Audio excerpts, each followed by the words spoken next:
for Tolkien. You're the King of Kings and the Lord of Lords. And the prophecy tells us that Jah revealed himself to be seen by all.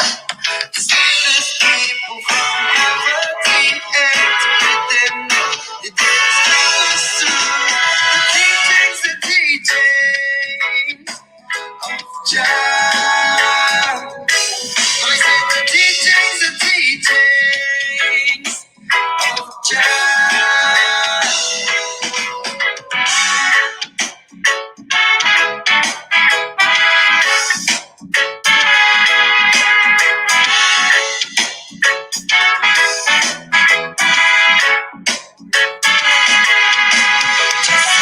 His only begotten Son to teach us all the kingdom of Jah. Oh, what a wonderful world it would be to live in peace for all eternity.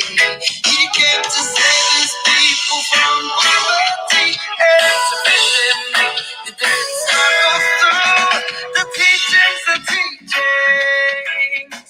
of Jah. But he said the teachings of Jah.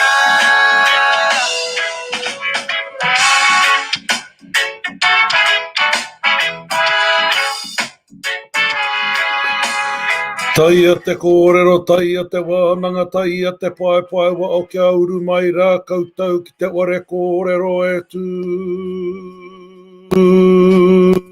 nei. Tēnei te pō nau mai te ao. E te iwi tēnā katoa tātou I roto I tēnei pō, tēnei au a Jay Wilson, te mei atu nei, tēnā koutou. Kia ora katoa tātou. Kia ora everybody. Good to connect in with you all tonight for Taite Talks, Season 1, number 8. Number 8 already. So it's our 8th week that we've been doing Taite Talks, and really pleased tonight to introduce our Manuhiri, and we've got Kirstin here. E te tuahine, nau mai, haere mai. Welcome to Taite Talks on Jay's channel, Te Pai Waho, and going to hand it straight over to you to introduce yourself, and then we can get into things. Kei a koe. Tēnā koe, te ranga e Jay, o te rā tēnā tātou katoa. Te taho tōku whaia, ko tihaia me whakapau ngā kau ngā maunga, ko te awa hau me waiohewa ngā awa, ko ngā tirangi wiwihi me ngā tirangi te aorere ngā hapu. I te taho tōku matua, ko pirungia te maunga, ko waipa te awa, ko Ngāti Mahanga me Ngāti Hikairo ngā hapu. Hoi e tipu ake au I raro I te maru o te maunga o maunga kia, te taho o te wai o Waitemata, I Wainganui te whānau o Ngāti Whātua ki o rākei. Ko Kirstin Te Wao tōku ingoa, tēnā koutou katoa. Kia ora, Kirstin. And I was at a hui today in Auckland, and Kirstin was talking to me, and I, hey, you want to be my manuhiri tonight? And so, yeah, we've got Kirstin tonight, everybody, and just really pleased to have you here. And how long have we known each other? This year, really, eh? February. Yeah, February. Met Kirstin through some mahi, and then did quite a bit online during the lockdowns, and back to having real person meetings as well. Nō reira, e te tuahine, let's get straight into it, eh? I'll hand it over to you to ask your first question, and you might want to give a bit of context as to why you're asking these questions. Yeah, kei a koe. Oh, yeah, kia ora. Oh, well, tuatahi ake, since it's our last, or your first tui since the elections, I just wanted to send a huge mihi out to Te Pāti Māori, uro, and rawiri, te rohe o Waiariki, me oku whanaunga kei kora. So that was choice. And what I've really enjoyed at the moment is watching the sharing that he does around his induction into Paremata.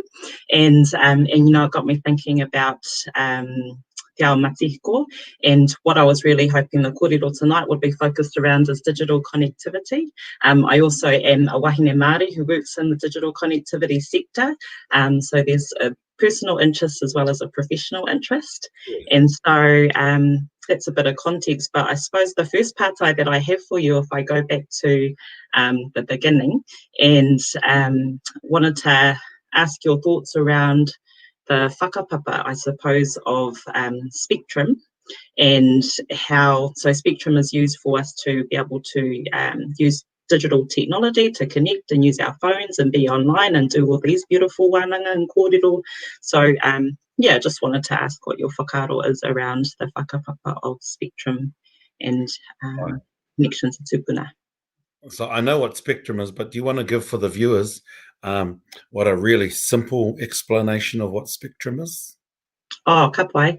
Yep, so a very simple explanation. I'm not very techy, although I'm in the tech industry, is that it's the radio waves that are utilised by the cell sites and cell towers that enable you to make phone calls and use the internet and connect to internet. Ka pai. So I suppose when I think about that, people will say that their rohe is mai uta ki tai, mai te rangi ki te whenua. And so when people are saying their local boundaries, many of them will say from the source of this waterway to X point or to the ocean is my tribal domain. And then from the heavens above to the earth below is also my tribal domain. And as a result of that, anything that's within that area, no tātou. And how you translate that into a Western paradigm is therefore we own it, though that's not the actual translation. And therefore, as a result of that, Te Ao Māori have entered into negotiations with the government over spectrum. And if they were ever to be quizzed as to, oh, but you never had this technology, and it's no different to the Mick Ritchie case on the Manuhiri River, where he was fined for fishing without a trout license. And he said, no, I'm fishing and maintaining my traditional practices, and it's not my fault that a foreign fish caught my hook. And therefore, the same spectrum, just because the technology didn't exist, this idea of communicating through the heavens and through vibration did exist. And things like irirangi are a celestial being that can communicate between the atua and us as humans. And if you're looking for a Western equivalent, something similar to but different is an angel.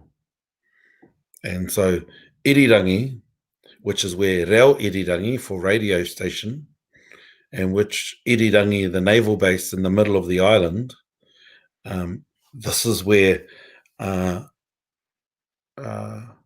tupuna thinking would go to when they hear the explanation of son, can you turn your phone off, please? Oh, no, it's all right. When our people hear our tupuna interpreting what spectrum is. And so, ko ngā rangi e tui o nei, it's my old phone, sorry. Ko ngā rangi e tui o nei, kei reira te mana i te iarere. And so it's the heavens above and the different heavens where that vibration traverses, where it's sent, where it travels, and therefore that's our connection to our spectrum. I think I went on a bit too much there, but anyway. Rawe te kōrero. That sort of leads into possibly a provocative, thought-provoking pātai, potentially for some that I have, and I've heard some people kōrero about an atua for this domain, and I wondered if you had any whakaaro around that as well, atua for te ao matiko.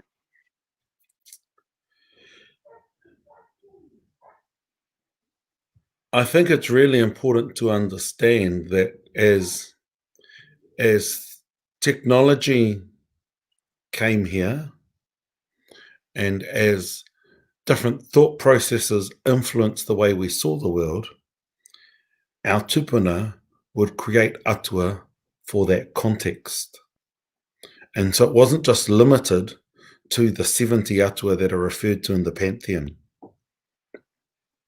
The thing is how you add legitimacy, how you add kōrero tukuiho to a contemporary tool or idea.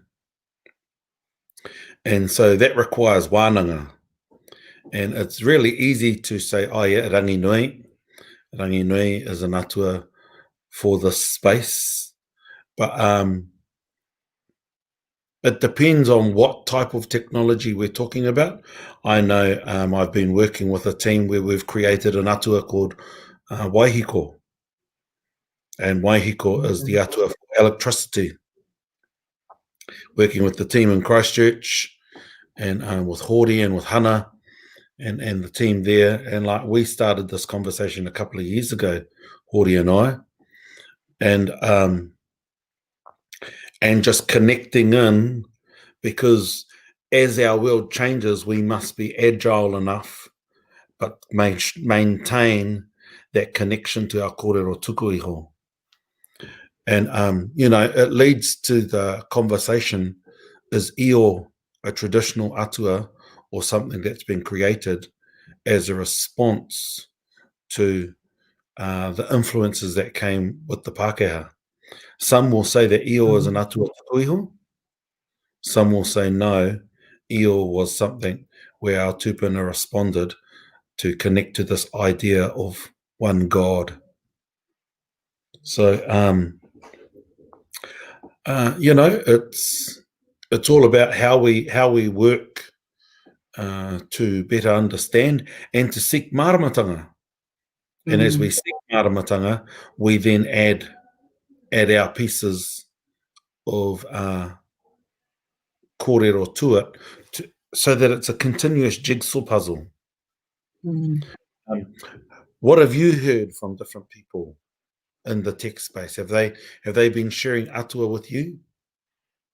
I'm probably more an observer than a contributor, because it's very new. And, and that sort of begs the question, nā wai te mana mo i nei kōrero, mo i nei wānanga. I suppose from my perspective, who am I to contribute and share my experience? So I know there's lots of wānanga that are happening, and, like one of the whanaunga in Te Aroa in Potau is doing some cool mahi, and I just saw he put out a choice rauemi online this week, and Te Iwi Makiko, I think it's called, which is cool. But it's just an area that I'm quite curious in and about, and cool. And I think the thing is that some will want to have a wānanga, which is asking permission, and some will just do some things, which is asking for forgiveness. And both methods will have their bonuses and their pros and their cons. And it's about how you navigate that and how you engage with those people that are propping it and challenging it. And that's why I always say it's got to be founded in legacy and founded under kōrero tukuiho.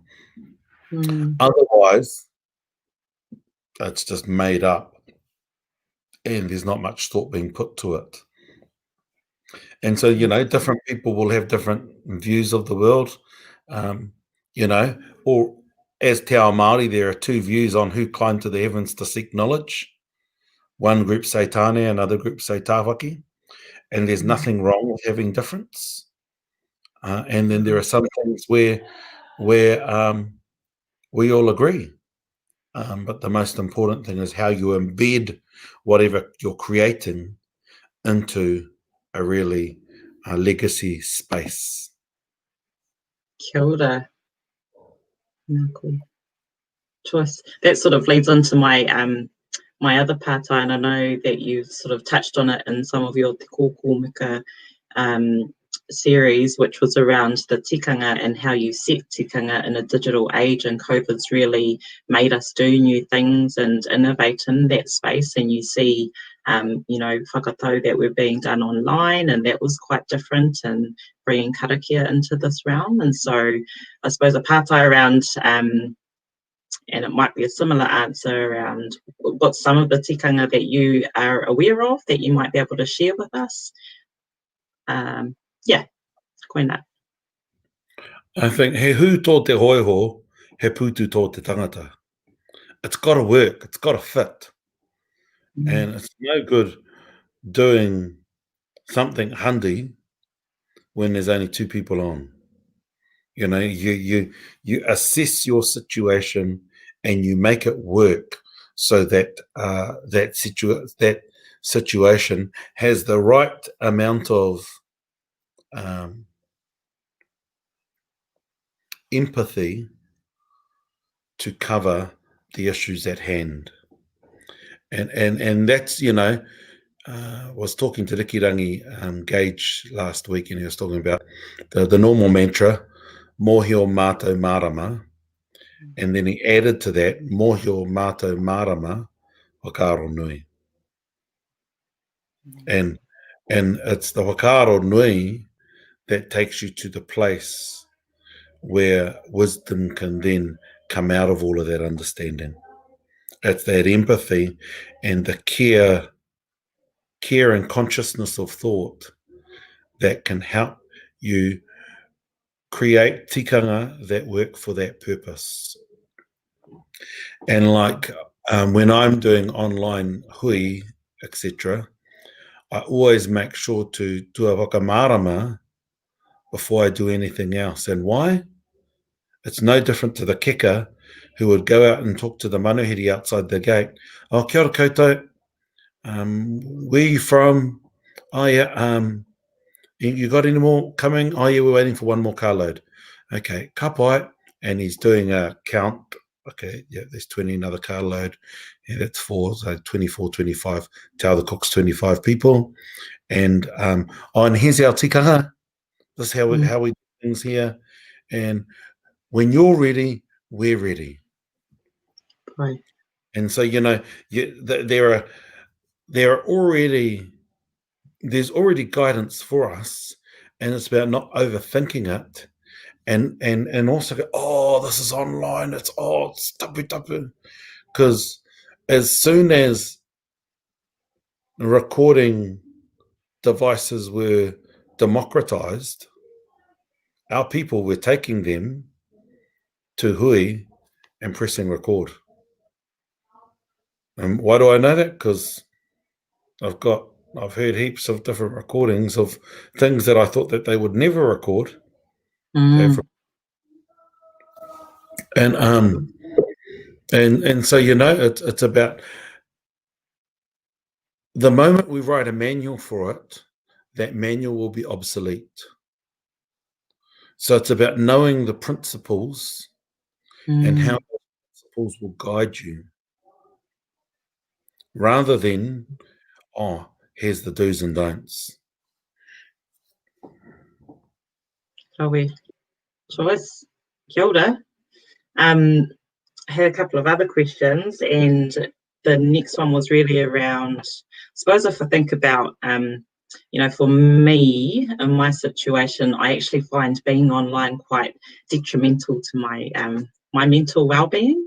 And so given that we're online quite often, I wondered what your strategies were to maintain your mental wellness, balancing it with being online, while trying to still stay connected to whānau who are afar or impacted by COVID.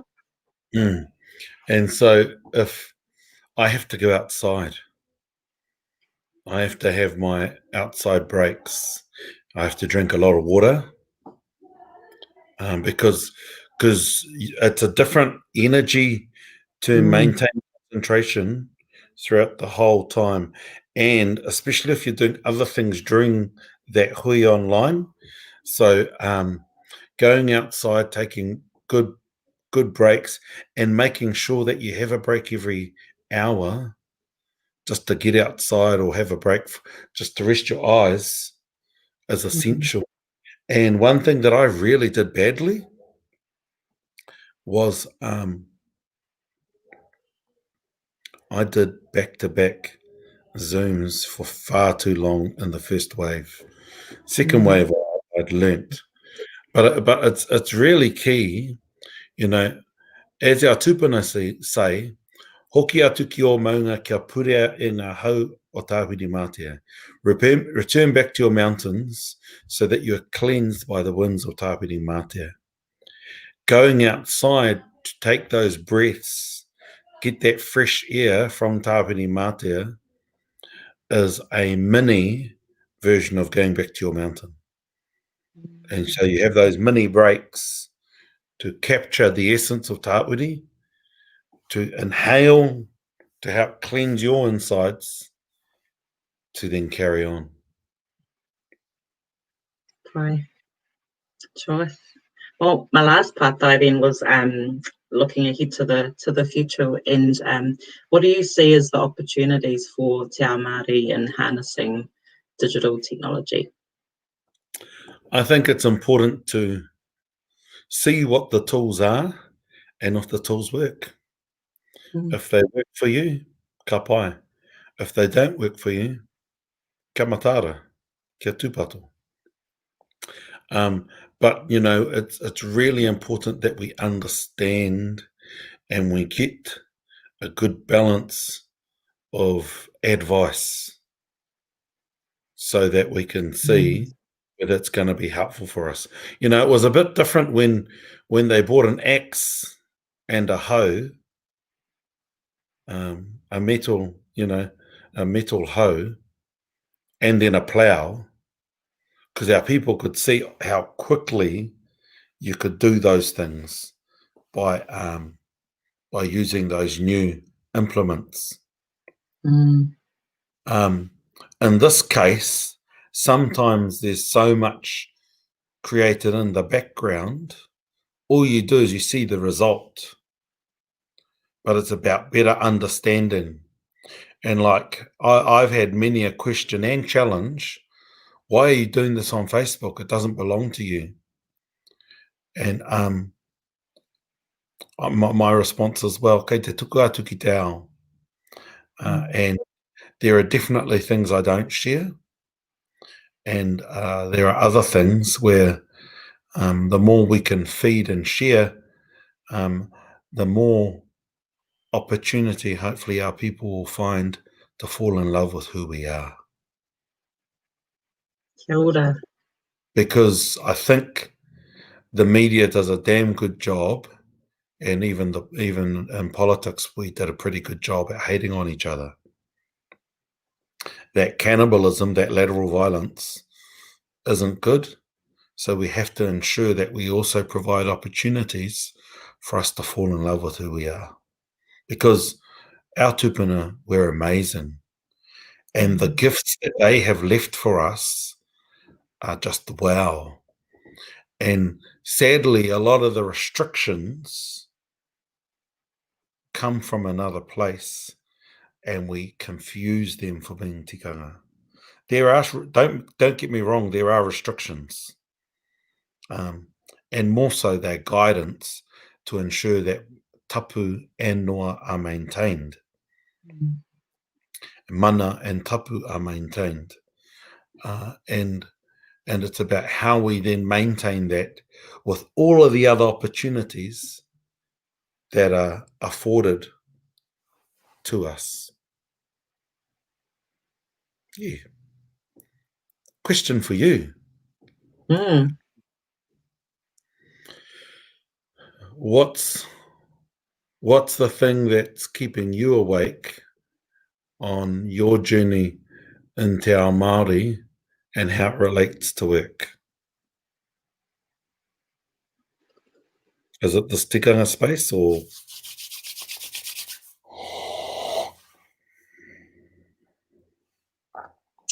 Pārtai rawe te rā, e hoa. Gosh, I could go lots of different places, but Flip a and coin. wow, and it's changed over time actually. But for this point in time and where I'm at is the is the digital divide really, which we know that COVID has exacerbated, and recognising that 20% of people in Aotearoa are not digitally connected. And I think to your point earlier around that māramatanga and understanding and having access to the right advice in terms of why that is the case, often people go to access as the issue, and access could be anything that stems from coverage. So do you have fibre to your whare, or do you have a cell site in your area? But also access to a device, and then access to ongoing data each month, and that's had a real impact on health and education and employment. But then there's the other things that we don't necessarily talk about in terms of capability. So once you're connected, do you know how to use it to be able to do what you want? And then the second is around, do you trust the information that's been put in front of you, and do you trust the system that you're using? And then the last place is around motivation. And why would you want to connect? You know, if you haven't been on it for a long time, like our kaumātua. And we know that in that 20% who aren't currently connected, disproportionately Māori, young people, disabled, our kaumātua, and our rural communities make up a lot of that population. So how do we, as an ecosystem that work in this digital space and digital sector, connect so that we're not duplicating? Yeah. To create some outcomes for our whānau. Cool. And I think the thing is that the more that we can work with yourselves in the private sector, with the government, to help us connect, because especially for te ao Māori, so many of us are still living in places where it's hard to connect. And so the more we can do that together as a country, as Aotearoa, the better it will be to help people connect. Nō reira, kei te tuahine, appreciate you coming on Taite Talks tonight, and keep up that great work, and keep up promoting the name Aotearoa. Tēnei ka mihi atu kia koe. Would you like to close us off with the kariki, or would you rather me close us off? Oh, Māku, pai ana. Ka pai. Tēnā tātou, tēnā koe, Jay. Thank you for having me. It's been a real pleasure. Tēnā tātou katoa. Tūtaua mai runga, tūtaua mai raro, tūtaua mai roto, tūtaua mai waho. Kia tau ai te mauri tū, te mauri ora ki te katoa. Haumi huie, taiki. Taiki kia tātou, pō mārire, tēnā koutou.